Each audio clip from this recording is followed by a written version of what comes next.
আজকের রেসিপি বালুশাহী মিষ্টি।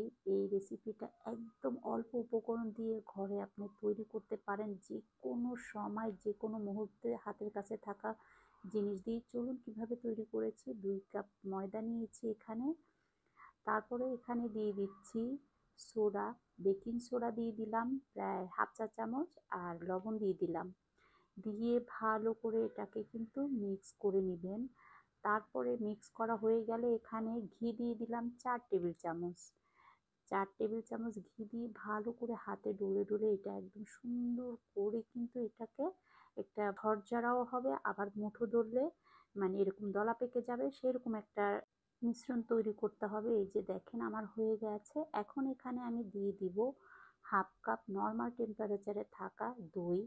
Half cup দই যদি মনে হয় যে আপনার এটা ডোটা একটু শক্ত রয়ে গেছে, সেক্ষেত্রে আরও 2 টেবিল চামচ দিতে পারেন। আবার যদি মনে হয় যে নরম হয়ে গেছে, সেক্ষেত্রে কিন্তু আবার একটু ময়দা অ্যাড করতে পারেন। ঠিক এভাবে ডলে ডলে কিন্তু ময়দাটাকে এবড়ো থেবড়ো ভাবে এটাকে রেস্টে রাখতে হবে। এটা কোনো রকম মসৃণ করা যাবে না।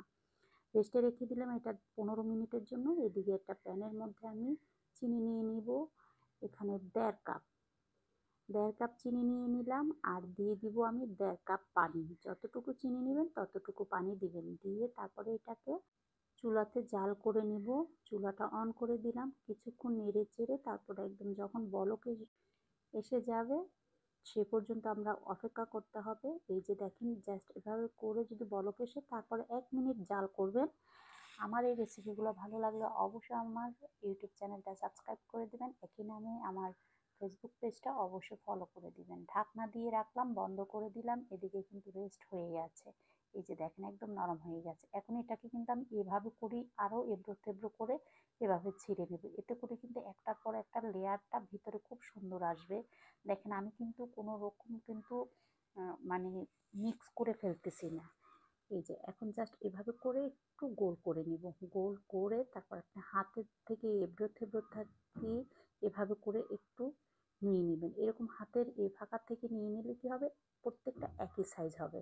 এই যে দেখেন খুব সুন্দরভাবে কিন্তু শেপগুলো দেওয়া হয়ে গেল। আর এখন এখানে একটা কথা, একটু এবড়ো থেবড়ো থাকলে কোনো সমস্যা নেই। এই মিষ্টিটাতে কিন্তু এরকম এবড়ো থেবড়ো থাকেই। সবগুলো বানানো হয়ে গেছে। এখন আমি কিন্তু এগুলা সরাসরি চুলাতে চলে যাব। চুলাতে এখন তেলটা হালকা গরম, এই যে দেখেই বুঝতে পারছেন যেরকম আমরা মিষ্টি বানাই ঠিক ওই রকমই এটাও একটা মিষ্টি। এখন আমি একে একে সবগুলো দিয়ে দিব। চুলাতে দিয়ে মিডিয়াম লো আছে করে আস্তে আস্তে করে এটাকে কিন্তু আপনার মানে ভাজতে হবে। এই যে দেখেন বুট বুট করে উঠতেছে, আর এটা নিজে নিজে কিন্তু দেখবেন ফুলে উঠবে। একদম লো লো করে দিবেন, কারণ এটা যদি বেশি চুলাটা বাড়িয়ে দেন সেক্ষেত্রে ভিতরে কিন্তু কাঁচা থাকবে, উপরে কালারটা চলে আসবে। একই রকম শুরুর থেকে শেষ পর্যন্ত একই রকম চুলা রাখবেন, তাহলে দেখবেন মিষ্টিগুলো খুবই সুন্দর হবে। এই যে দেখেন খুবই ঝটপট হয়ে যাচ্ছে। এই যে এখন আমি যতবার চুলাতে যতক্ষণ থাকবে ততক্ষণ কিন্তু এভাবে উল্টিয়ে পাল্টিয়ে বারবার দিতে হবে। এতে করে কিন্তু মিষ্টির ভিতরে বাইরে দুটোটা খুব সুন্দরভাবে হয়ে যাবে। এখন এই পর্যায়ে যখন দেখবেন যে এরকম একটা কালার আসছে, এখন আরেকটু চুলাটা বাড়িয়ে সুন্দর একটা কালার এসে তারপর চুলাটা থেকে নিয়ে নেবেন। এতে করে দেখবেন এই মিষ্টিগুলো খুবই সুন্দর হবে কালারটা। কারণ আমি সবগুলো তুলে নিলাম, নিয়ে কিন্তু আমি সেই যে শিরার মধ্যে দিয়ে দিলাম একদম সরাসরি গরম অবস্থাতেই কিন্তু শিরাতে দিয়ে দিবেন।